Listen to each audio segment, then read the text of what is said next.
Hello students, welcome to RPM rectifying physics minds. मैं सुजीत कुमार आपके साथ वर्क एनर्जी पावर का लेक्चर नंबर 5 में पहुंच चुके हम लोग। अगर आपने इसके पहले के लेक्चर्स को नहीं देखा है तो आई बटन को क्लिक करके या फिर डिस्क्रिप्शन में लिंक को क्लिक करके वो सारे लेक्चर्स को देख लीजिए, ताकि हम लोग इस लेक्चर को अच्छे से प्रोसीड कर पाएंगे। स्पेशली हम लोग इस लेक्चर में पढ़ने वाले हैं स्प्रिंग पोटेंशियल एनर्जी। स्प्रिंग के सारे बेसिक्स देखने वाले हैं, टोटल जितने बेसिक्स हो सकते हैं कंप्लीट बेसिक्स देखने वाले हैं, और work done by spring, work done by external force on spring and spring potential energy, तीनों चीज़ कैलकुलेट करने वाले हैं। और अंत में कुछ प्रीवियस ईयर से आए हुए questions related to spring potential energy हम लोग करने वाले हैं। और ऐसा नहीं कि ये लेक्चर स्प्रिंग का जो है सारे के सारे प्रॉब्लम्स इसमें कर डालेंगे, इसमें स्पेशली हम लोग वर्क डन और पोटेंशियल एनर्जी से रिलेटेड हम लोग स्प्रिंग का क्वेश्चंस करने वाले हैं और कॉन्सेप्ट सीखने वाले हैं। एनर्जी कंजर्वेशन से रिलेटेड जो स्प्रिंग का क्वेश्चंस होगा वो एनर्जी कंजर्वेशन वाला जो लेक्चर होगा उसमें आपको मिलेगा। सो कुल मिला के ये जो लेक्चर है बेसिक, आसान और महत्वपूर्ण होने वाला है। Okay, so get ready to accelerate your learning with full of energy, with full of excitement. Let's start. तो चलिए स्टार्ट करते हैं हम लोग स्प्रिंग पोटेंशियल एनर्जी। हेडिंग डालिए सुंदर सा, स्प्रिंग पोटेंशियल एनर्जी। देखिए, स्प्रिंग पोटेंशियल एनर्जी पढ़ने से पहले हमें थोड़ा सा कॉन्सेप्ट रिवाइज करना होगा। हमें पता है कि वर्क डन एक्सटर्नल जो होता है वो चेंज इन पोटेंशियल एनर्जी होता है, और वर्क डन एक्सटर्नल जो होता है वो negative of work done by conservative force होता है। ठीक है, और वर्क डन, और हम कहते हैं कि change in potential energy is minus of work done by conservative force. और हमने ये रिलेशन भी देखा था कि D U is minus D W C. ठीक है ना, ये रिलेशन भी हमने देखा था कि छोटा सा change in potential energy will be equal to due to छोटा सा work done by conservative force negative में। ठीक है ना, ये सारी कहानी हम लोग किए हुए हैं, हम लास्ट लेक्चर में किया है, आप जरूर देखिए। अगर आपने नहीं देखा है तो काफ़ी कॉन्सेप्चुअल लेक्चर था, एकदम एकमात्र कॉन्सेप्चुअल लेक्चर जो आपको दिखेगा। ठीक है ना, तो कहने मतलब कि हम जब भी वर्क करते हैं ना तो एनर्जी ट्रांसफ़र करते हैं, और वो एनर्जी ट्रांसफ़र होता है तो एनर्जी क्या होता है, स्टोर होता है। स्टोर तभी होगा जब हम कंजर्वेटिव फोर्स के अगेंस्ट वर्क करते हैं। ठीक है ना, तो कंजर्वेटिव फोर्स के अगेंस्ट वर्क करेंगे तो एनर्जी क्या होगा, स्टोर होगा। उस स्टोर्ड एनर्जी को हम क्या बोलते हैं, पोटेंशियल एनर्जी कहते हैं। जैसे मान लो हमने 10 जूल का वर्क किया, मतलब 10 जूल ट्रांसफ़र किया, तो उसमें एनर्जी स्टोर हो गई, तो उसकी एनर्जी कितने से बढ़ गई, 10 जूल से। मतलब चेंज इन एनर्जी कितनी दिखेगी, 10 जूल। देखिए, ठीक है ना, 10 जूल से दिखेगी वहाँ पे। ठीक है, और हम जितना वर्क करते हैं कंजर्वेटिव फोर्स उसके उतना ही वर्क करेगा नेगेटिव में। ठीक है ना, अगर मैंने 10 जूल वर्क किया तो कंजर्वेटिव फोर्स ने कितना वर्क किया, -10 जूल वर्क किया है। ठीक है ना, तो इसीलिए हम लोग बोलते हैं कि चेंज इन पोटेंशियल एनर्जी -10 था तो माइनस माइनस मल्टीप्लाई करते तो क्या आ जाएगा, 10 जूल आ जाएगा, क्योंकि चेंज इन पोटेंशियल एनर्जी कितना आया था मेरा बाबू, 10 जूल आया था। ठीक है ना, चलिए ठीक है, 10 जूल आया था, कहने का मतलब ये है। तो बेसिकली हम लोग को बात करना है क्या, स्प्रिंग पे बात करना है। ठीक है, हमें तो स्प्रिंग पे बात करना है। ये लेक्चर बहुत ही इंपॉर्टेंट, आपको बार बार बोल रहा हूँ, देख लीजिएगा। ये स्प्रिंग है और इसमें कुछ आपने देखा होगा ऐसे के टाइप कुछ लिखा हुआ रहता है ना। ये के क्या कहलाता है, स्प्रिंग कांस्टेंट कहलाता है, या फिर क्या कहलाता है, ये फोर्स कांस्टेंट कहलाता है। ठीक है ना, और देसी भाषा में बोलूँ, देसी भाषा नहीं, एक और नाम है स्टिफनेस ऑफ स्प्रिंग कहलाता है। इसका मीनिंग क्या होता है, स्टिफनेस बताता है इसका। और एकदम अपने लैंग्वेज में बात करें तो मैं आपको बता सकता हूँ कि इतना लंबाई का आप स्प्रिंग लीजिए, मान लीजिए कि ये 1 मीटर का स्प्रिंग है। ठीक है, 1 मीटर का आपने स्प्रिंग लिया और मोटा स्प्रिंग ले लो, तो उसको दबाने में क्या होगा, कष्ट ज़्यादा होगा, दबाने में कष्ट ज़्यादा होगा ना जब मोटा स्प्रिंग रहेगा तो, है ना। अच्छा, इतना ही लंबाई का पतला स्प्रिंग ले लो, इतना ही लंबाई का अगर आप पतला स्प्रिंग लोगे तो उसको दबाने में कष्ट कम होगा। ठीक है ना, जिसमें कष्ट कम हो रहा है उसका के क्या होगा, कम होगा, और जिसमें कष्ट ज़्यादा होगा उसका के क्या होगा, ज़्यादा होगा। ठीक है ना, ध्यान रखिएगा कि हमने सेम लेंथ के लिए बोला है। ठीक है ना, अलग अलग लेंथ का स्प्रिंग को हम लोग कंपैरिजन नहीं कर सकते। जब भी हम लोग के को कंपैरिजन करेंगे तो सेम लेंथ लेके करेंगे। ठीक है ना, खैर के पे हम लोग और भी बातें करेंगे, इसी लेक्चर में बात करेंगे, और चिंता ना करिए। स्प्रिंग फोर्स कितना होता है मेरा बाबू, एफ स्प्रिंग जो होता है ना -kx होता है। माइनस किस लिए होता है, माइनस होता है सिर्फ और सिर्फ किसके लिए, डायरेक्शन के लिए। स्प्रिंग फोर्स कहता है कि ये किधर लगेगा जी, अपोजिट टू एक्स। मतलब एक्स क्या है, ये एक्स क्या है, एक्स इज द एलोंगेशन और कंप्रेशन इन द स्प्रिंग। आपने न्यूटन्स लॉ में भी पढ़ा होगा, एक्स इज व्हाट, एलोंगेशन और कंप्रेशन इन द स्प्रिंग। ठीक है ना, मतलब बोल रहा है कि अगर आप एक्स को पॉजिटिव रखोगे, मतलब राइट की तरफ ले जा रहे हो, मतलब एलोंगेट कर रहे हो, तो फोर्स क्या क्या है जी, माइनस ऑफ के एक्स है, मतलब वो अपोज करेगा, उसका लेफ्ट में लगेगा। और आपने अगर इसको कंप्रेस किया ना तो स्प्रिंग क्या लगेगा, इधर की तरफ लगेगा। अच्छा, आपने कंप्रेस किया मतलब एक्स क्या है आपका, नेगेटिव है, लेफ्ट की तरफ एक्स क्या लेते हैं, नेगेटिव लेते हैं ना, तो एक्स खुद ही नेगेटिव हो गया। और स्प्रिंग फोर्स क्या है, माइनस ऑफ के एक्स है, तो ये खुद ही माइनस है, तो माइनस माइनस प्लस हो गया, मतलब स्प्रिंग फोर्स किधर की तरफ हो गया, प्लस डायरेक्शन में, मतलब राइट की तरफ हो गया। राइट को डायरेक्शन में लोग क्या लेते हैं, प्लस लेते हैं, ठीक है ना। मतलब कुल मिला के ये कहता है कि अगर आप हमको दबाओगे ना तो हम भी आपको दबा डालेंगे, ठीक है ना। मतलब ये ऐसा ढीठ इंसान है, ये ढीठ ऐसा इंसान है ना कि आप जो करोगे उसी का अपोज करेगा। जैसे मान लो आप खींच रहे हो ना, आप खींच रहे हो इसको तो ये उधर की तरफ खींचेगा, तो आपको लगेगा कि बेचारा नाराज हो रहा है हम खींच रहे हैं, तो है कि नहीं, इधर की तरफ खींच रहे हैं और स्प्रिंग भी उधर ही खींच रहा है, तो आपको लगेगा क्या, ये नाराज हो रहा है मैं खींच रहा हूँ, तो आप सोच चलो भाई इसको कंप्रेस करते, खुश हो जाएगा। जब कंप्रेस करने जाओगे ना तो ये आपको कंप्रेस करने लगेगा। मतलब इस टाइप का ढीठ है, जो करोगे उसी का अपोज करेगा, ठीक है ना। खैर, तो कंप्रेशन दोगे तो ये आपको ही कंप्रेस करेगा, मतलब आप कंप्रेशन दोगे तो आपको प्रेस करेगा, और इलोंगे प्रेस करेगा ना, इम्प्रेस नहीं करेगा, ठीक है ना। आप कंप्रेशन दोगे तो आपको प्रेस करेगा, और आप इलोंगेशन दोगे तो ये आपको पुल करेगा, ठीक है ना। खैर, अब हम लोग स्प्रिंग का पोटेंशियल एनर्जी बात करेंगे। तो मैं आपको बोला कि मैं क्या करूँगा ना, कंजर्वेटिव फोर्स के कारण वर्क डन निकाल लूँगा, ठीक है, और वो क्या डायरेक्टली आ जाएगा, चेंज इन पोटेंशियल एनर्जी आ जाएगा। कंजर्वेटिव फोर्स का वर्क डन माइनस मल्टीप्लाई करेंगे तो चेंज इन पोटेंशियल एनर्जी आ जाएगा, और चेंज इन पोटेंशियल एनर्जी आएगा तो work done by external force भी आ जाएगा, जो हम लोग लगाएंगे, ठीक है ना। इसको दोनों को इक्वेट कर देंगे, देखो तो, ठीक है। तो चलो हम लोग का कोशिश क्या रहेगा, work done by conservative force निकालेंगे, फिर उसमें माइनस मल्टीप्लाई करेंगे, चेंज इन पोटेंशियल एनर्जी आएगा। चलिए ठीक है, तो हमें क्या करना, हमारी चाहत क्या है कि ये जो स्प्रिंग है ना, अभी ये स्प्रिंग नेचुरल लेंथ पे है अभी, ठीक है ना, नेचुरल लेंथ पे है, ठीक है। तो देखिए, जिंदगी और कुछ भी नहीं, तेरी मेरी कहानी है। तो देखिए, हमें क्या करना है, इस स्प्रिंग को मान लीजिए हमने x एलोंगेट कर दिया, ठीक है। तो मैं चाहता हूँ कि इसको x1 से x2 तक लेके जाने में कितना हमें वर्क करना पड़ेगा। तो ऐसा निकालते हैं कि x1 से x2 लेके जाने में कंजर्वेटिव फोर्स कितना वर्क करेगा। x1 से x2 का मतलब क्या हुआ, मान लीजिए कि यही क्या है आपका, यही क्या है आपका, x1 है यहाँ तक लेंथ, और यहाँ से ये वाला क्या होगा, x2 होगा। मतलब जब यहाँ तक स्प्रिंग था, ठीक है, ये x1 इलोंगेशन था, और यहाँ से ये क्या है, x2 इलोंगेशन हो जाएगा। तो मुझे स्प्रिंग को यहाँ से लेके यहाँ तक जाना, ये वाला क्या है मेरा बाबू, ये x है, कोई पोजीशन, कोई मतलब कोई एनी पोजीशन मैंने x ले लिया है, लेकिन इस x को हम वेरी कराना चाहते हैं, कहाँ से कहाँ तक, x1 से लेके x2 तक, मतलब स्प्रिंग को ऐसे यहाँ तक लेके जाएंगे, ठीक है ना।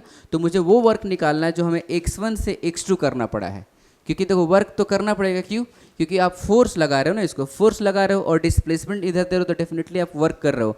तो हमें वो वर्क कैलकुलेट करना है जो आप x1 से x2 तक लेके आओगे, इस पोजीशन से x2 तक लेके आओगे। आपने यहाँ से खींच के लाया ना, ये वाला हमें नहीं काउंट करना, हमें तो निकालना यहाँ से लेके यहाँ तक, हम लोग ये भी निकाल लेंगे, आप चिंता मत करिए, ठीक है ना। जस्ट मैं आपको स्टार्ट दे रहा हूँ एक, ठीक है। तो मैं क्या करूँगा कि work done by spring force निकालूंगा, ठीक है। अब देखिए, work done by spring force, मैंने आपको वर्क डन का दो फॉर्मूला दिया था, एक दिया था work done is F dot S, और एक दिया था work done is F dot D S. मैंने आपको सीधे सीधे बताया था कि this formula is applied for constant force, जब फोर्स कांस्टेंट रहेगा था, जब फोर्स वेरिएबल रहता है तो ये फॉर्मूला अप्लाई करते हैं। तो डेफिनेटली ये वाला फॉर्मूला इसमें अप्लाई हुआ, क्योंकि फोर्स क्या है जी, वेरिएबल है। स्प्रिंग फोर्स क्या होता है, वेरिएबल फोर्स होता है। ये भी एक केस है work done by variable force का, ठीक है ना। तो मैं ऐसे करूँगा, डी डब्ल्यू लिखूँगा, डी डब्ल्यू इक्वल्स टू के एक्स इंटू डी एक्स। अब देखिए, मेरे को तो क्या लिखना है, एफ डॉट डी एस लिखना है ना, मतलब F D S cos theta लिखना है, डी एस की जगह मैंने डी एक्स ले लिया। अब देखिए, स्प्रिंग फोर्स तो किधर लगेगा बताइए आप, स्प्रिंग फोर्स तो इस पोजीशन पे, ये एक्स पे इधर लग रहा होगा, और इधर क्या लग रहा होगा, एफ एक्सटर्नल लग रहा होगा, और इधर क्या लग रहा होगा मेरा बाबू, एफ स्प्रिंग लग रहा होगा इधर तरफ। तो आपने डिस्प्लेसमेंट तो इधर दिया ना, और स्प्रिंग फोर्स किधर लगा, इधर लगा ना। आपने डी एक्स डिस्प्लेसमेंट इधर की तरफ दिया, तो डी एक्स डिस्प्लेसमेंट बहुत छोटा डिस्प्लेसमेंट होता है, और बहुत छोटा डिस्प्लेसमेंट में फोर्स चेंज नहीं हुआ होगा, के एक्स ही फोर्स होगा, ठीक है ना। तो देखिए, मैं क्या करूँगा, यहाँ पे माइनस मल्टीप्लाई करूँगा, क्यों, क्योंकि डिस्प्लेसमेंट है इधर की तरफ, स्प्रिंग फोर्स है इधर की तरफ, तो डिस्प्लेसमेंट और फोर्स के बीच का एंगल क्या है, 180 डिग्री है, और 180 डिग्री रहने से वर्क डन क्या होता है, माइनस एफ एस होता है, ठीक है ना। अगर आपने मेरा लेक्चर पूरा देखा है तो आपको कोई प्रॉब्लम नहीं होने वाली। अब हम क्या करेंगे, इंटीग्रेट करेंगे और एक्स मेरे बाबू कहाँ से कहाँ तक वेरी कराना है, तो एक्स तो x1 से x2 तक वेरी कर। देखो यहाँ पे x2 नहीं लिखा था क्या, लग रहा है अब कोई भूत मिटा दिया इसको 2 को, है ना। खैर कोई नहीं मिटाया है, ठीक है, मैंने लिखा ही नहीं, मैं झूठ बोल रहा था x1 से x2, ठीक है ना। मैं कभी कभी गंदा गंदा जोक मारता, मैं उसके मतलब आदी हूँ, ठीक है ना, मेरी आदत है गंदे गंदे जोक मारना, ठीक है ना। तो x1 से x2, खैर तो अब आप इंटीग्रेट कर दीजिए मेरा बाबू। वर्क डन आ जाएगा कितना, माइनस तो बाहर ले लो, के भी बाहर ले लो, एक्स स्क्वायर बाई 2 x1 से x2 तक, ठीक है।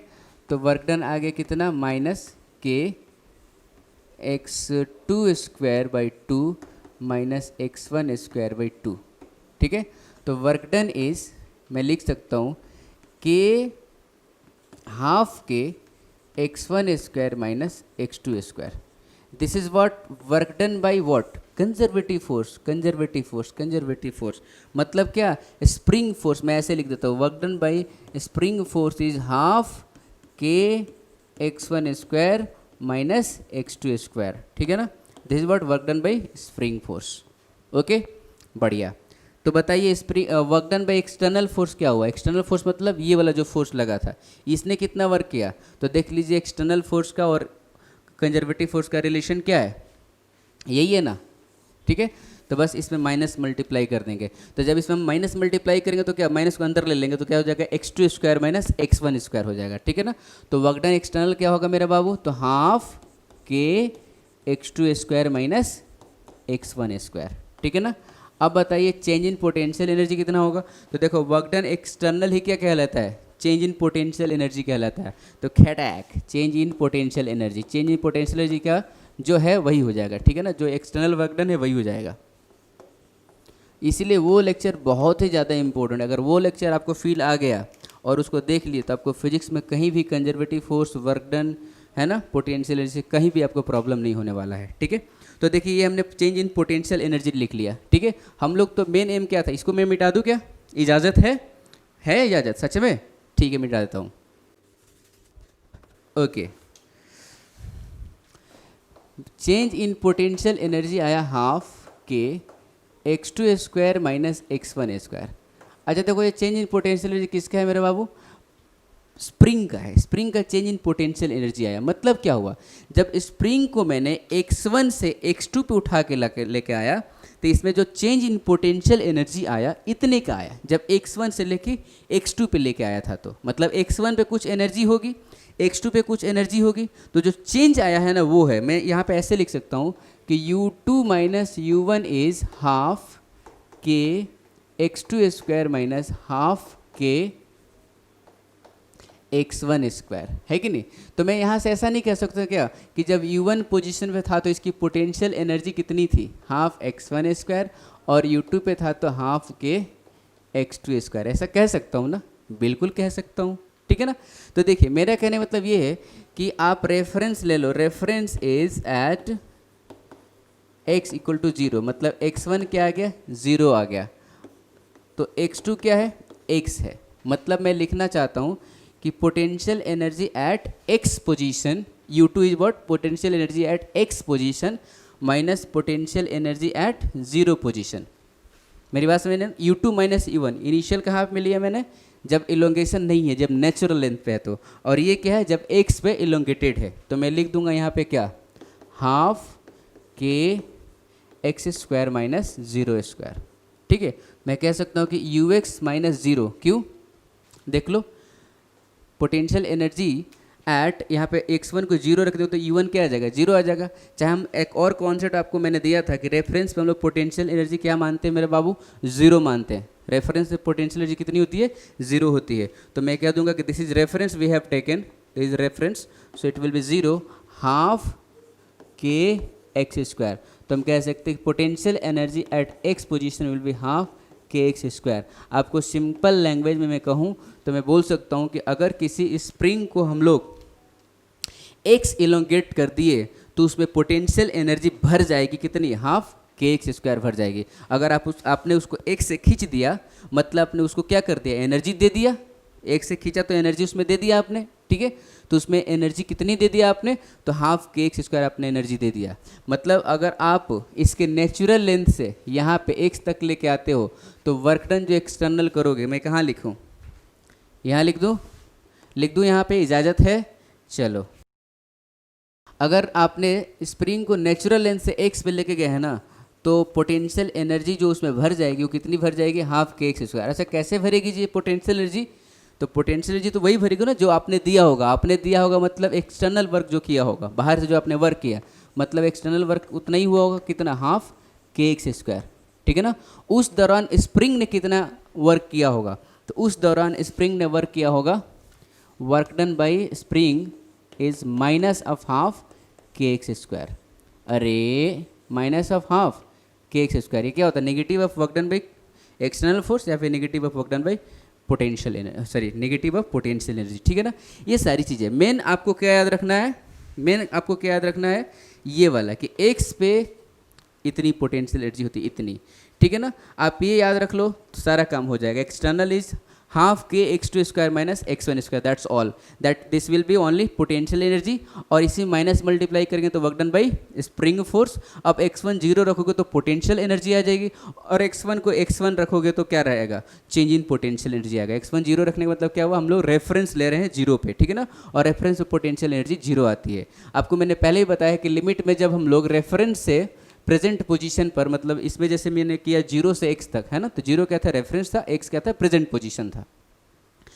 तो इसमें हम लोग जो इंटीग्रेशन लगाते हैं ना रेफरेंस से प्रेजेंट पोजीशन पे, ठीक है, तो उस टाइम पोटेंशियल एनर्जी मिलती है। और पोजीशन 1 से पोजीशन 2 इंटीग्रेशन लगाते हैं तो चेंज इन पोटेंशियल एनर्जी मिलती है। मैंने बहुत ही अच्छे से बताया है पोटेंशियल एनर्जी वाले लेक्चर में कि potential energy depends on reference position, but change in potential energy is independent from reference position, it depends only on position 1 and position 2, है ना।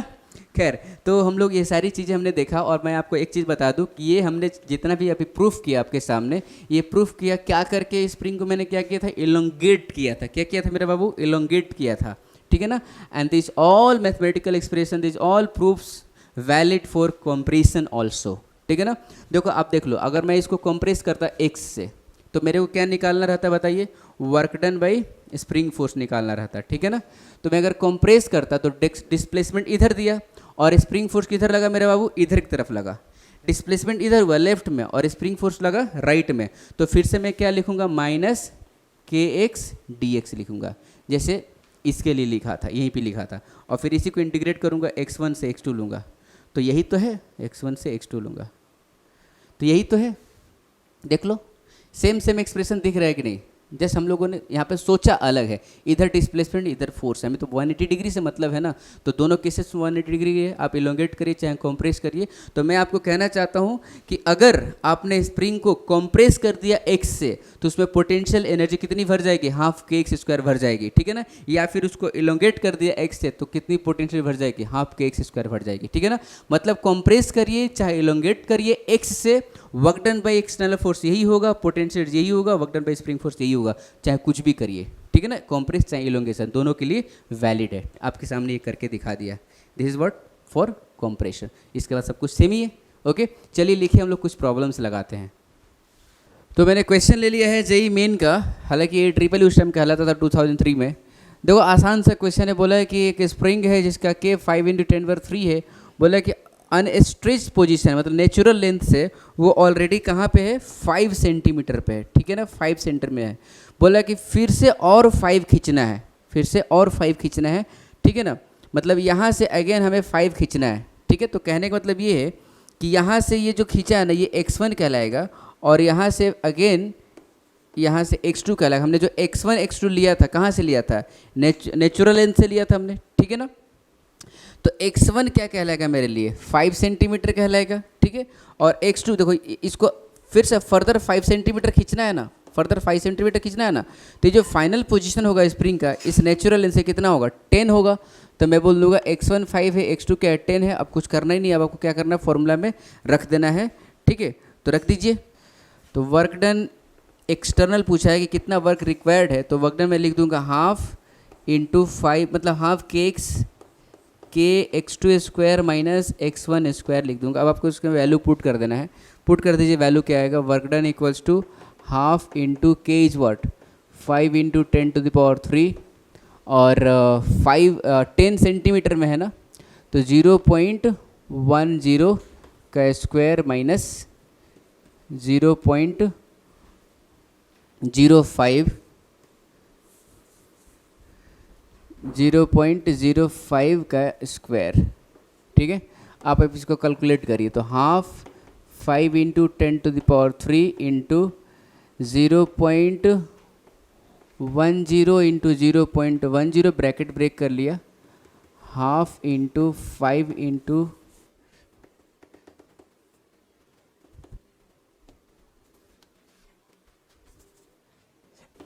0.05 इंटू 0.05 कैलकुलेट करिए इसको कितना आता है।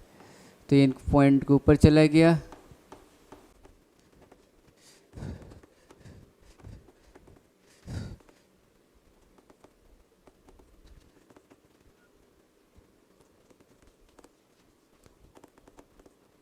तो 18.75 जूल हमें वर्क करना पड़ेगा। ठीक है ना, आप देख लीजिए अच्छे से।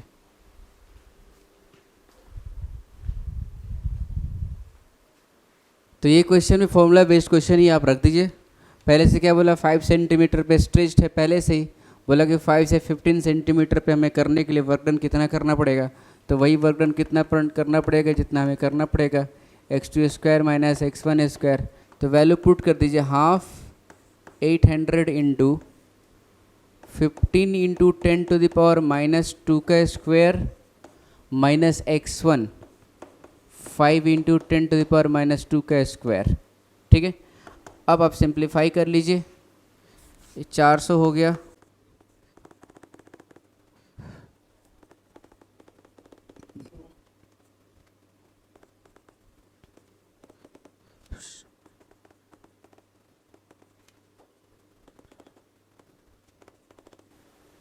तो कितना आंसर आ जाएगा आपका, 8 जूल आंसर आ जाएगा। तो ऐसे बाबूज क्वेश्चन आते हैं, छोटे छोटे क्वेश्चन आते हैं, फॉर्मूला बेस्ड क्वेश्चन आता है। अगर स्प्रिंग का मतलब हम लोगों ने स्प्रिंग का वर्क डन का फॉर्मूला पढ़ लिया, इसलिए हम लोग ये सब चीज़ क्या हो गया, आसान हो गया। ठीक है ना, तो आपको बस फॉर्मूला याद रखना है, ऐसे ऐसे क्वेश्चन बनते रहेंगे। ठीक है ना, लिख लीजिए। तो हम लोग पढ़ेंगे कॉम्बिनेशन ऑफ स्प्रिंग, जैसा कि अपने 10th क्लास में पढ़ा होगा, कॉम्बिनेशन ऑफ रेजिस्टेंस पढ़ा था ना, है ना, series combination, parallel combination, mixed combination. वैसे इसमें हम पढ़ेंगे सीरीज कॉम्बिनेशन का, सीरीज कॉम्बिनेशन पढ़ेंगे स्प्रिंग का, है ना, पैरेलल कॉम्बिनेशन पढ़ेंगे। तो चलिए ठीक है, सीरीज कॉम्बिनेशन के लिए हम लोग क्या करेंगे, देखिए क्या करेंगे। मेरे पास 2 स्प्रिंग है, ठीक है ना, 2 ही स्प्रिंग है हमारे पास, और दोनों स्प्रिंग अलग अलग स्प्रिंग है। एक का K1 स्प्रिंग कांस्टेंट है, एक का K2 स्प्रिंग कांस्टेंट है। अच्छा, K1 K2 का मतलब क्या हुआ, एक पतला स्प्रिंग होगा और एक मोटा स्प्रिंग होगा। ठीक है ना, पतला स्प्रिंग और एक मोटा स्प्रिंग। ठीक है ना, लेकिन बात ये है कि हम लोग आइडियल सिचुएशन ले रहे हैं। आइडियल सिचुएशन का मतलब ये हो कि दोनों का मास क्या है, मतलब दोनों क्या मासलेस हैं। अब मोटा पतला, तो यहाँ पे हमने मोटा पतला क्या बोला था जी, समझने के लिए कि पतला स्प्रिंग होगा तो उसका K का वैल्यू कम होगा, वो ज़्यादा फैलेगा, है कि नहीं, और जो मोटा स्प्रिंग होगा मतलब K का वैल्यू ज़्यादा होगा, वो कम फैलेगा सेम फोर्स लगाने से। ठीक है ना, खैर मैंने बोला कि एक K1 है, एक K2, मतलब एक ज़्यादा टाइट है और एक ज़्यादा टाइट नहीं, एक कम टाइट है, ऐसा समझ जाइए। K1 K2 अलग अलग होने का मतलब ये है कि टाइटनेस क्या है, मतलब खींचोगे तो अपोज ये कुछ और करेगा, ये कुछ और करेगा। ठीक है, चलिए ठीक है। तो दोनों अगर मासलेस है तो इसका मतलब ये होगा कि अगर हमने इसको एलोंगेट किया कुछ डिस्टेंस से, एक से एलोंगेट किया, ठीक है, तो इधर की तरफ इधर फोर्स लगा, ये स्प्रिंग क्या करेगा, तो अपोज करेगा। चलिए मान लीजिए इसको मैंने एलोंगेट किया, कुछ फोर्स लगाया और इसको मैंने एलोंगेट किया। ठीक है,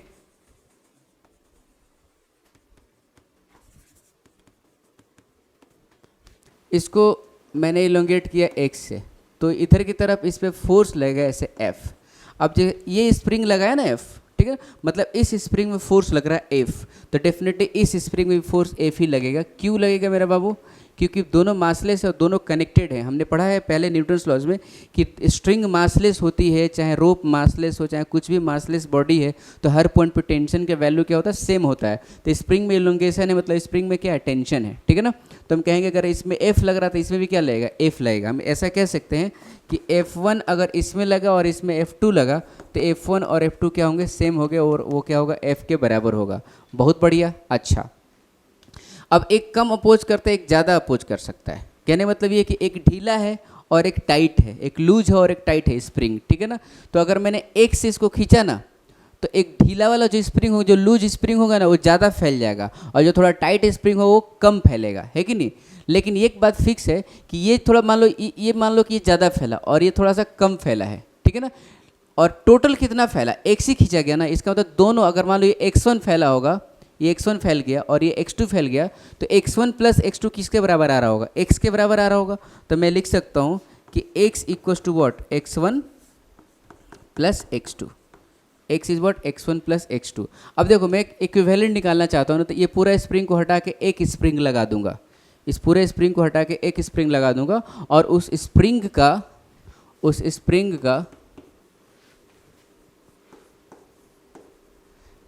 के वैल्यू के इक्विवेलेंट रखूंगा। के वैल्यू क्या रखूंगा जी, मतलब स्प्रिंग कांस्टेंट क्या रहेगा, उस स्प्रिंग का के इक्विवेलेंट रहेगा, ठीक है। तो देखिए मैं क्या करूंगा कि इसको भी मैंने क्या किया, x इलोंगेट किया।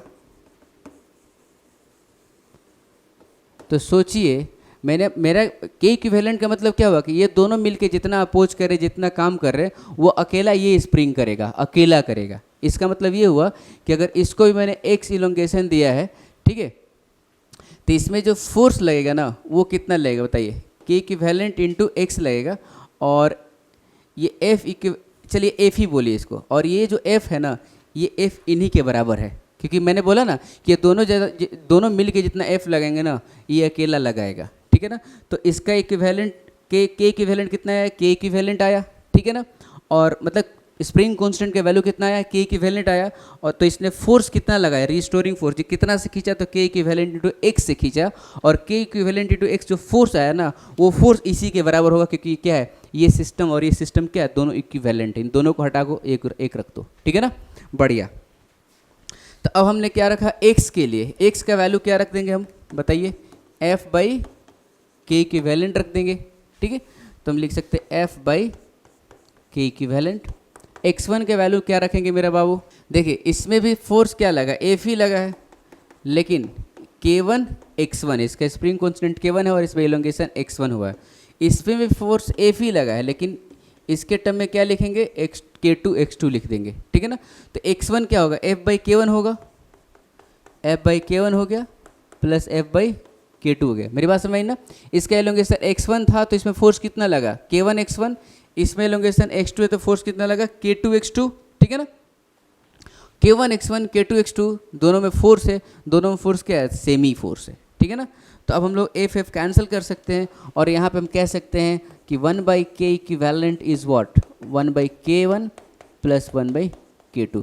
तो यहाँ पे 2 स्प्रिंग था इसलिए हमारा ऐसा आया। अगर 3 स्प्रिंग आता तो जनरल सिचुएशन हम लोग क्या लिख सकते हैं जी, तो जनरल में लिख सकते हैं कि 1 बाई के equivalent for series combination is 1 by k1 plus 1 by k2 plus 1 by k3 and so on, ठीक है। और स्पेशली अगर दो स्प्रिंग रहेगा तो हम लोग क्या निकाल लेंगे बताइए, तो 1 बाई के इक्विवेलेंट, इसमें हम लोग एलसीएम ले लेंगे ना, तो k1 k2 नीचे में हो गया, ऊपर में क्या हो गया, k1 प्लस k2 हो जाएगा ऊपर में, ठीक है ना। नीचे में k1 k2 एलसीएम, ऊपर में k1 प्लस k2, तो ये तो 1 बाई के इक्विवेलेंट है ना, इसको आप पलट दीजिए तो क्या आ जाएगा, K equivalent equals to k1 k2 by k1 plus k2। तो अगर आपके पास 2 स्प्रिंग है सिर्फ, तो आप इसी फॉर्मूला को डायरेक्ट रट के रखिए, k1 k2 by k1 plus k2 is the के इक्विवेलेंट फॉर सीरीज कॉम्बिनेशन। किसके लिए जी, सीरीज कॉम्बिनेशन के लिए ये होगा के इक्विवेलेंट, ठीक है। अब हमारे पास कितना भी स्प्रिंग रहेगा ना तो हम लोग क्या कर देंगे, उसको रिप्लेस कर देंगे, ठीक है। आप लिखिए इसको, फिर हम लोग करते हैं पैरेलल वाला, ठीक है। तो अब हमने ले लिया है पैरेलल कॉम्बिनेशन, ठीक है ना। देखो पैरेलल कॉम्बिनेशन का पहचान क्या है कि स्प्रिंग का एक एंड जो होगा ना सपोर्ट पे होगा, मतलब इस सपोर्ट पे है, ठीक है ना, और दूसरा एंड ऑब्जेक्ट पे है, ठीक है ना। देखो ऐसा कोई जरूरी नहीं कि पैरेलल ही दिखेगा, पैरेलल कॉम्बिनेशन का पहचान आपने रेजिस्टेंस में देखा होगा, ठीक है ना, कि पैरेलल नहीं दिखता था लेकिन हो सकता था सीरीज हो सकता था, या फिर सीरीज नहीं दिखता था लेकिन पैरेलल हो जाता था, वो कनेक्शन पे डिपेंड करता है, ठीक है ना। तो इसमें क्या है कि पहचान क्या है कि एक एंड सपोर्ट पे होना चाहिए, दूसरा एंड दूसरे पे, मतलब ऑब्जेक्ट पे, ठीक है ना। कहने का मतलब ये है कि हम लोग जब रेजिस्टेंस भी प्रूफ करते थे, तो जब सीरीज कॉम्बिनेशन का रेजिस्टेंस प्रूफ करते थे ना, तो हम लोग ढूंढते थे कि क्या सेम है और क्या अलग अलग है। तो हम लोग बोलते थे सीरीज कॉम्बिनेशन में आई सेम होता है और वी अलग अलग होता है, तो V equivalent V net equals to V1 plus V2 करते थे, ठीक है ना। और फिर हम लोग आई में रिलेशन लेके आते थे और आई को कैंसिल करते थे तो आर आ जाता था, ठीक है ना। वैसे ही हम लोग पैरेलल में क्या करते थे, हम लोग देखते थे क्या सेम है, तो वी सेम है और आई अलग अलग है, ठीक है ना। तो वैसे ही स्प्रिंग पे भी लोग ढूंढ रहे हैं, सीरीज कॉम्बिनेशन था स्प्रिंग का, तो इसमें हमने क्या सेम ढूंढा, तो उसमें क्या सेम ढूंढा जी, फोर्स सेम ढूंढा और x1 x2 अलग अलग था, तो x1 plus x2 equals to x लिख दिया, फिर फोर्स में रिलेशन ला के कैंसिल कर दिए फोर्स को। वैसे ही इसमें हम लोग ढूंढेंगे कि क्या सेम है और क्या अलग अलग है, ठीक है ना। तो सोचिए, अगर आपने इसको x इलोंगेट कर दिया, अगर आपने इसको x इलोंगेट कर दिया, मान लीजिए कि ये जो बॉडी है, ये बॉडी बेचारा यहाँ आ गया, यहाँ से कहाँ पे आ गया, x पे आ गया, ठीक है ना। तो x पे आ गया, तो ये स्प्रिंग भी x इलोंगेट हुआ होगा और ये स्प्रिंग भी x इलोंगेट हुआ होगा, है ना। तो जब दोनों का K1 K2 अलग अलग है, K1 K2 अलग अलग है और दोनों x ही इलोंगेट हो रहे हैं, इसका मतलब इसमें फोर्स अलग होगा और इसमें फोर्स अलग होगा, ये तो मुझे पता चल गया, ठीक है ना। और मुझे ये भी पता चल गया कि क्या सेम है कि नहीं, मतलब दोनों में x सेम है लेकिन फोर्स अलग अलग है, x सेम है लेकिन फोर्स अलग अलग है। तो इधर की तरफ F1 लगा है और इधर की तरफ F2 लगा है, ठीक है ना। अगर मैं एक स्प्रिंग से इसको रिप्लेस करूँगा, तो एक स्प्रिंग से रिप्लेस करने का मतलब ये हुआ कि सिंगल स्प्रिंग रहेगा और इसके साथ वही मास m का ऑब्जेक्ट रहेगा और इसका स्प्रिंग कांस्टेंट k इक्विवेलेंट रहेगा, और इसको मैंने x डिस्प्लेस कर दिया ना, ठीक है ना। तो इधर की तरफ ये F लगाएगा और ये उतना ही F लगाएगा जितना ये दोनों मिल के लगा रहे थे। मतलब यहाँ पे जो F लगाएगा ना, वो कितना लगाएगा मेरा बाबू, F1 प्लस F2 लगाएगा, ठीक है ना। अब हमारा काम हो गया, देखिए एफ नेट इक्वल टू क्या लिख देंगे, F1 प्लस F2 लिख देंगे, F नेट इसको कह दिया, ठीक है। तो देखिए इसमें इलोंगेशन क्या है, x ही है, इसमें भी इलोंगेशन क्या है, x ही है, ठीक है ना। तो F इक्वल टू मैं इसमें क्या लिखूंगा, k इक्विवेलेंट इंटू x लिखूंगा, ठीक है ना। k इक्विवेलेंट इंटू x लिखूंगा तो आप लिख दीजिए, और यहाँ पे हमने क्या लिखा, F1 is K1x, F2 is K2x। अब सबका वैल्यू पुट कर दीजिए। देखिए ये क्या है, F नेट ही तो है ना, ये तो क्या है, F नेट है, ठीक है। तो F नेट क्या है, k equivalent into x equals to F1 क्या है मेरा बाबू, K1 इंटू x है, K1 into x plus K2 into x.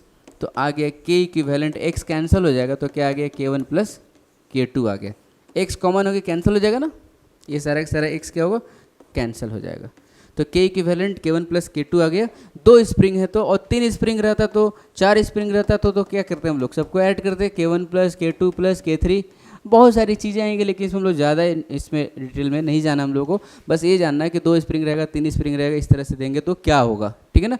हालांकि जो इक्विवेलेंट रेजिस्टेंस वगैरह निकालते हैं उसमें बहुत सारे तरीके का क्वेश्चन, सेमेट्री ये वो करते हैं ना, लेकिन इसमें उतना करना नहीं हम लोग को, ठीक है ना। सिंपल समझना है हम लोगों को कि के इक्विवेलेंट क्या होगा, पैरेलल होगा तो और सीरीज होगा तो मैंने बोला कि पैरेलल होगा, फॉर पैरेलल कॉम्बिनेशन ये होगा, और सीरीज कॉम्बिनेशन के लिए मैंने क्या लिखा, 1/k equivalent equals to 1/K1 plus 1/K2 plus 1/K3 ऐसे होगा, ठीक है।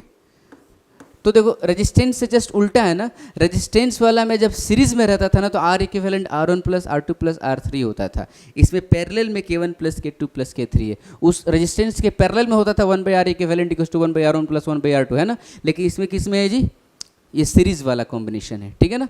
तो कहने मतलब इसमें उल्टा है, आपको याद रखना है, इसको इस तरह से निकालेंगे हम लोग, ठीक है। एक और एडिशनल चीज़ मैं आपको बता दूँ कि देखो, अगर मान लीजिए कि मेरे पास एक बड़ा सा स्प्रिंग है, मस्त बड़ा सा है एकदम, अच्छा बहुत बड़ा सा स्प्रिंग रहेगा, ठीक है, और उसका के बहुत बड़ा रहेगा तो भी वो लचीला ही रहेगा, है कि नहीं, लचीला रहेगा। मान लो कोई टाइट स्प्रिंग है, बहुत टाइट है, ठीक है ना, खींचने में प्राण निकल रहा है, उसका लंबाई ज़्यादा कर दिया तो ऐसे ऐसे करने लगेगा ना, है कि नहीं, ऐसे ऐसे करने लगेगा वो, तो मतलब लंबाई बढ़ने से उसका जो टाइटनेस है क्या होगा, घट जाएगा।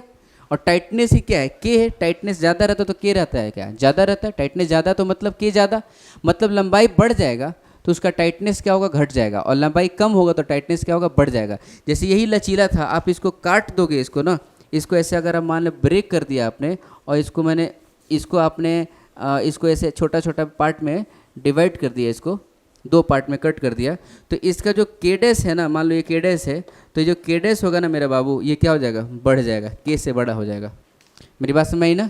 हम लोग कहते हैं कि k is inversely proportional to its length, ठीक है ना। k क्या होता है जी, लेंथ का इन्वर्सली प्रोपोर्शनल होता है। मैं इसको मिटा देता हूँ, है ना, इसको मिटा देता हूँ मैं।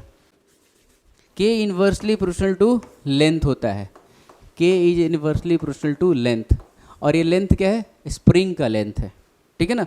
तो सोचो अगर यहाँ पे लेंथ इसका था क्या, L था, इसका लेंथ अगर L था, ठीक है, तो आधा आधा कर दिया इसको, मान लो बीच से ही तोड़ दिया, तो k डैश हो गया, तो k डैश के वैल्यू क्या होगा, तो मैं इसको ऐसे रिलेशन लगा सकता हूँ क्या, k1 by k2 equals to L2 by L1, ठीक है ना।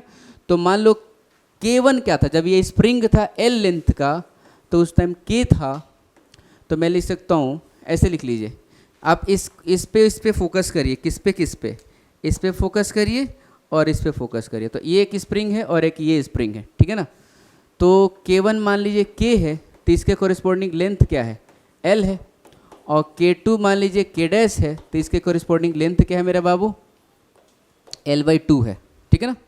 मैं इसके रेफरेंस से इसका निकालना चाहता हूँ, तो इसका लेंथ L है तो स्प्रिंग कांस्टेंट K है, इसका लेंथ L/2 है तो इसका स्प्रिंग कांस्टेंट K डैश है, तो K डैश निकालना चाहता हूँ। छोटा छोटा चीज़ है मैं, लेकिन अच्छे से डील करता हूँ ताकि आप पहली बार देख रहे हो, पहली बार ज़िंदगी में स्प्रिंग देख रहे हो तो भी आपको समझ में आए, ठीक है ना। हमारी कोशिश यही रहती है कि सबको समझ, जो भी हमारे वीडियो लेक्चर को फॉलो करते हैं सबको समझ में आए और अच्छे से समझ में आए। अगर आपको थोड़ा बहुत आता है, थोड़ा सा स्पीड भी आप बढ़ा सकते हो, फिर आपको पता चल जाएगा कि सर का स्पीड उससे ज़्यादा है, ठीक है ना। खैर, तो आप देखिए, जैसे भी देखिए आपको कंफर्ट फील होना चाहिए, ठीक है ना। सबके लिए फ़ायदे के मतलब सबके लिए फ़ायदा होना चाहिए, ठीक है ना। सबको समझ में आना चाहिए, तब जाके मुझे भी खुशी होगी जो मैं हार्डवर्क कर रहा हूँ, ठीक है ना। चलिए ठीक है, तो K1 का वैल्यू K है डिवाइडेड बाई K2 क्या है जी, K डैश है, ओके। L2 क्या है मेरे बाबू, L2 है L/2 बाई L1 क्या है, L है, तो L ने L को मार डाला, तो K डैश कितना आया मेरा बाबू, K डैश आ गया कितना, ये देखो, तो ये 1/2 हो गया ना, तो K डैश आ गया 2K आ गया, K डैश 2K आ गया। मतलब ये स्प्रिंग का स्प्रिंग कांस्टेंट 2K हो गया, 2K हो गया, ठीक है ना। अगर मान लो कोई स्प्रिंग रहता, उसको 3 पार्ट में डिवाइड कर देते, 3 पार्ट में अलग अलग, ठीक है ना। जैसे मान लो ऐसे है और मैंने 1 2 3 इन तीनों में ब्रेक कर दिया, अगर 1 स्प्रिंग 2 स्प्रिंग 3 स्प्रिंग, ठीक है। तो अगर इस पुराने वाला स्प्रिंग, जो बड़ा वाला स्प्रिंग इसका K था, तो ये जो है ना L/3 लेंथ का हो गया ना मेरा बाबू, L/3 लेंथ का हो गया, क्योंकि ये कितना लेंथ का था, L लेंथ का था, ठीक है। तो इसका स्प्रिंग कांस्टेंट क्या हो जाएगा, तो इसका स्प्रिंग कांस्टेंट हो जाएगा 3K, ठीक है ना। अभी हमें बहुत ही आसान लगने लगा, मतलब बस ये समझना है कि इन्वर्सली प्रोपोर्शनल है, ठीक है ना। और इसी पे एक जेई का क्वेश्चन भी आया था, खूब आराम से आप कर सकते हो, मैं आपको कराता हूँ फिर, ठीक है ना। आप इसको लिखिए पहले। तो मैंने जेई का क्वेश्चन ले लिया, एक बोला कि इसका spring constant force constant K है, इसको कट किया गया, लेकिन कट इक्वल पार्ट में नहीं कट किया गया, ठीक है ना। कैसे किया गया है, इस तरह से कट किया गया है कि एक का लेंथ दूसरे से दुगना है, ठीक है ना। तो ऐसा करिए, मतलब 3 पार्ट में इसको कट कर सकते हैं क्या, तो 3 पार्ट में कट करना, तो मैंने मान लिया कि इसका लेंथ क्या है, 3L है, तो मैंने क्या किया ना, यहाँ से कट कर दिया। कहाँ से कट कर दिया, देखिए यहीं से कट कर दिया, मतलब ऐसे कट कर दिया। देखिए ये L होगा, ये L होगा और ये L होगा, तो मैं देख रहा हूँ 2 स्प्रिंग ऐसे देख रहा हूँ, देखिएगा, एक ये देख रहा हूँ और एक ये वाला देख रहा हूँ, ठीक है ना। मतलब ये इसका लेंथ L है और इसका लेंथ 2L है, इस तरह से कट किया गया कि एक का लेंथ जो है दूसरे वाले से दुगना है, ठीक है। तो बोला कि लॉन्ग वाला जो है ना, इसका स्प्रिंग कांस्टेंट क्या है, तो इसका मान लीजिए स्प्रिंग कांस्टेंट K डैश हो गया, तो इसको और इसको लेके कर लीजिए, ठीक है। तो आप इसको 1 ले लीजिए, तो K1 का वैल्यू क्या होगा मेरा बाबू, K होगा, और L1 का वैल्यू क्या होगा, 3L होगा, और K2 का वैल्यू क्या होगा, K डैश हो गया, K2 इसको ले रहे, ठीक है, और L2 क्या होगा, 2L हो गया। मैंने बोला K1 by K2 equals to L2 by L1, K1 by K2 equals to L2 by L1, तो रख दीजिए K1 क्या है, K by K2 equals to L2 is what, 2L by 3L, ठीक है। L ने L को मार गिराया, तो K2 क्या है मेरा बाबू, 3/2K आया, ठीक है। देखिए कौन सा आंसर होगा, आंसर क्या हो जाएगा, बी हो जाएगा, 3/2 के होगा। इस तरह के क्वेश्चन आते हैं, ठीक है। बस आपको प्रोसेस याद रखना है, ये की फॉर्मूला ये वाला है, की फॉर्मूला ये आपको याद रखना है, यहीं से खड़ाक से बनेगा। नीट में तो डायरेक्ट आ जाता है, जेईई मेन में डायरेक्ट आ जाएगा, यही आएगा, आपको डायरेक्ट पूछाएगा। आपको ऐसे कुछ कट किया रहेगा, खड़ाक से निकालोगे, ठीक है ना। आपको याद रखना है, ये चीज़ याद रखना है, ठीक है। लिखिए, तो मैंने कुछ स्प्रिंग का सिस्टम ले लिया, इसमें हम लोग को के इक्विवेलेंट निकालना है, ठीक है ना। तो देखिए, सबसे पहले किसको करें, सबसे पहले इसको कर दे। ये क्या है, पैरेलल में है ना, ये पैरेलल में है। सॉल्यूशन नंबर 2, इसी को निपटा दे, जो आसान है, जो छोटा है उसको पहले निपटा दो, ठीक है ना। तो सॉल्यूशन 2 का क्या होगा, के पैरेलल क्या हो जाएगा आंसर, K1 + K2 + K3। तो इसका जो के इक्विवेलेंट होगा मेरा बाबू, वो क्या हो जाएगा, 3K हो जाएगा। इसका क्या आंसर हो जाएगा, 3K हो जाएगा। ओके, चलिए इसका देखते हैं। तो इसमें हमें दिख रहा है कि ये क्या है, पैरेलल है, और फिर उसके साथ एक ये है, तो सीरीज में आ गया। तो मैं ऐसा करूँगा, इन दो स्प्रिंग को पहले उड़ा दूंगा, और उसको उड़ा के क्या लिखूंगा, एक इसका इक्विवेलेंट स्प्रिंग लिख दूंगा। तो देखिए मैं कैसे लिखूंगा, मैंने इसको 2 को उड़ाया, तो 2 को हटा के एक स्प्रिंग लिखूंगा। तो यहाँ पे एक स्प्रिंग लिखा, और उसके बाद ये वाला स्प्रिंग, ठीक है, उसके बाद ये आया, ठीक है। तो देखो इसका के इक्विवेलेंट क्या होगा, ये दोनों तो पैरेलल में है ना, ये दोनों पैरेलल में, तो क्या हो जाएगा, ये 2K हो जाएगा, K + K 2K हो जाएगा, और एक ये K है, ठीक है। अब इसका के इक्विवेलेंट क्या आ जाएगा बताइए। अब 2 है ना सीरीज में 2 रहने से क्या मैंने बोला था अभी, K1 K2 / K1 + K2, 1/K equivalent = 1/K1 + 1/K2 ऐसे आता है ना। तो उसी को सॉल्व करोगे आप, तो क्या आ जाएगा, K1 K2 / K1 + K2, मतलब 2K × K / 2K + K, मतलब ये कितना हो जाएगा मेरे बाबू, 2K² / 3K। तो क्या हो गया, ये 2/3K आ गया, ठीक है ना। तो इसका के इक्विवेलेंट हो जाएगा 2/3K।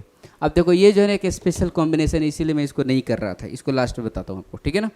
देखो ये स्पेशल इसलिए है कि आपको दिख कैसे रहा है, ये कैसा दिख रहा है, सीरीज है कि पैरेलल है, सोचो आप, सीरीज है कि पैरेलल है, पैरेलल है। एक बार ऐसे मैं पढ़ा रहा था, मैं अपने स्टूडेंट से बोला कि बताओ सीरीज है कि पैरेलल है, तो वैसे पैरेलल है। मतलब आप सोच, अगर मुझे सच सुनाई दिया तो मैं सीरीज समझ लूँगा, है ना, और लेल करते मतलब पैरेलल है, मतलब जो आंसर है सब सही ही है कि नहीं। सीरीज है कि पैरेलल है, तो बोला सर पैरेलल है, ये है कि नहीं। ओके चलो ठीक है। तो कहने का मतलब ये है कि बताओ ये पैरेलल है क्या पैरेलल है कि पैरेलल है, क्या है ये बताइए। ये सीरीज दिख रहा है, लेकिन क्या है ये मेरे बाबू, पैरेलल में है, ठीक है ना। पैरेलल का क्या था, पहचान क्या था, कि एक एंड क्या रहेगा, सपोर्ट पे रहेगा, और दूसरा एंड ऑब्जेक्ट पे। तो देखिए एक एंड सपोर्ट पे है और दूसरा एंड क्या है, ऑब्जेक्ट पे है। सीरीज का क्या पहचान था, कि स्प्रिंग से स्प्रिंग जुड़ा हुआ रहेगा। देखिए ये सीरीज था, स्प्रिंग से स्प्रिंग जुड़ा हुआ है, स्प्रिंग से स्प्रिंग। क्या इसमें स्प्रिंग से स्प्रिंग जुड़ा है क्या, नहीं, स्प्रिंग से स्प्रिंग नहीं जुड़ा है, ठीक है ना, इसलिए सीरीज में नहीं होगा, ठीक है ना। पैरेलल का एक और पहचान था, क्या था पहचान, कि एक्स इलोंगेट किया था ना, तो जो 2 स्प्रिंग लेके मैं प्रूफ कर रहा था, तो एक्स इलोंगेट किया था, तो दोनों में इलोंगेशन क्या आया था, सेम आया था। फोर्स अलग अलग था, लेकिन इलोंगेशन क्या था, सेम था। कंप्रेस करता तो दोनों में कंप्रेशन भी क्या रहता, सेम ही रहता है, ठीक है ना। तो देखिए, तो अगर मान लो मैंने इसको एक्स इधर इलोंगेट किया, तो ये तो एक्स से बढ़ेगा, और ये क्या होगा, एक्स से घटेगा, एक्स से घटेगा। ऑब्जेक्ट पे नेट फोर्स किधर लगेगा, देखो अगर मैंने इधर किया, कंप्रेस किया, तो ये वाला स्प्रिंग जो होगा ना उधर फोर्स लगाएगा, और ये स्प्रिंग इलोंगेट हो गया तो ये भी फोर्स इधर ही लगाएगा, तो नेट फोर्स किधर लगेगा, इधर ही लगेगा, ठीक है ना। या फिर इस ऑब्जेक्ट को इधर लेके गया मैं, तो ये इधर की तरफ लगाएगा, और ये खींचेगा, तो नेट फोर्स किधर लगेगा, इधर ही लगेगा। दोनों स्प्रिंग तो एक दूसरे को सपोर्ट ही कर रहे हैं ना, ठीक है ना। देखो इसमें क्या, तीनों क्या है, तीनों एक दूसरे को सपोर्ट कर रहे हैं, ठीक है। इधर खींचेंगे तो तीनों इधर खींच रहे हैं, मतलब इस ऑब्जेक्ट को इधर जाने से मना कर रहे हैं। वैसे इसको मैं अगर इधर ले रहा हूँ, तो दोनों स्प्रिंग इधर जाने से मना करिए, दोनों इधर लगा रहे हैं फोर्स, ठीक है ना। ये कैसा कॉम्बिनेशन है, पैरेलल है। जब ये पैरेलल है तो मैं इसका के इक्विवेलेंट बोल दूंगा क्या, 2K बोल दूंगा। 2 स्प्रिंग दोनों क्या है, पैरेलल कॉम्बिनेशन में, तो 2K हो गया, ठीक है ना। तो अब एक बात मैं लास्ट में बताना चाहूँगा आपको, कि हमने जो प्रूफ किया के equivalent 1/K equivalent = 1/K1 + 1/K2 + 1/K3 for series combination and for parallel combination, क्या प्रूफ किया मेरे बाबू, के इक्विवेलेंट = K1 + K2 + K3। लेकिन प्रूफ कैसे किया था, एलोंगेट करके किया था, स्प्रिंग को मैंने खींचा था, ऐसे किया था ना, ठीक है ना। लेकिन अगर आप कॉम्प्रेस करके करोगे तो भी आंसर क्या आएगा, सेम ही आएगा। कॉम्प्रेस नहीं तो कॉम्प्रेस कर देंगे तो तभी तो फोर्स क्या इधर ही लगेगा ना। जब 2 स्प्रिंग रखा था, मैंने एलोंगेट किया था, तो फोर्स इधर लगा था, जाने से अपोज किया था, ठीक है ना। अब इस पे फोर्स इधर लगा दिया, तो इस बार इधर जाने से अपोज करता स्प्रिंग लोग इधर फोर्स लगाता, तो तीनों में क्या रहता, कॉम्प्रेशन सेम आता। ठीक है ना। इसको x कंप्रेस करता तो तीनों में कंप्रेशन सेम आता, तो मैं बोलता कि x equal to x1 equal to x2 plus x2 equal to x3, सारा x सेम होता है, लेकिन f1 f2 f3 क्या होता, अलग अलग होता है कि नहीं। f1 f2 f3 अलग होता है क्योंकि सम पे सेम क्या होता है, x होता, और k1 k2 k3 अलग अलग होता, तो f क्या होता, अलग अलग होता। आप एक बार करके देख लेना कंप्रेशन करके, तो आंसर क्या आएगा, सेम ही आएगा, ठीक है ना। और ये कैसा कॉम्बिनेशन था मेरे बाबू, मिक्स्ड कॉम्बिनेशन था, ठीक है ना। ये सीरीज भी है और पैरेलल भी है, मतलब ये कैसा कॉम्बिनेशन है, पैरेलल है ना, कैसा कॉम्बिनेशन है, मिक्स्ड कॉम्बिनेशन है, पैरेलल कॉम्बिनेशन नहीं है, ठीक है ना। ये पैरेलल जो बोला था ना, वो सुन रहा होगा तो बहुत गुस्सा कर रहा होगा मेरे पे, ठीक है भाई, माफ़ करना भाई, तुमने बोला तो मैं क्या करूँ, मुझे याद रह गया, बहुत अच्छा ही बात बोला था, पैरेलल कॉम्बिनेशन, सीरीज कॉम्बिनेशन और पैरेलल कॉम्बिनेशन, ठीक है। खैर आप लिखिए इसको। तो इस लेक्चर को हम लोग यहीं पे फिनिश करते हैं। स्प्रिंग पोटेंशियल एनर्जी और work done by spring, work done by external force on spring आपको समझ में आ चुका है अच्छे से। ओके, सो अच्छे से आप नोट्स भी बना लिए होंगे, और मैं जैसा हर लेक्चर के अंत में बोल रहा हूँ कि फॉर्मूला कॉपी बहुत ही ज़्यादा महत्वपूर्ण है आपके ज़िंदगी के लिए।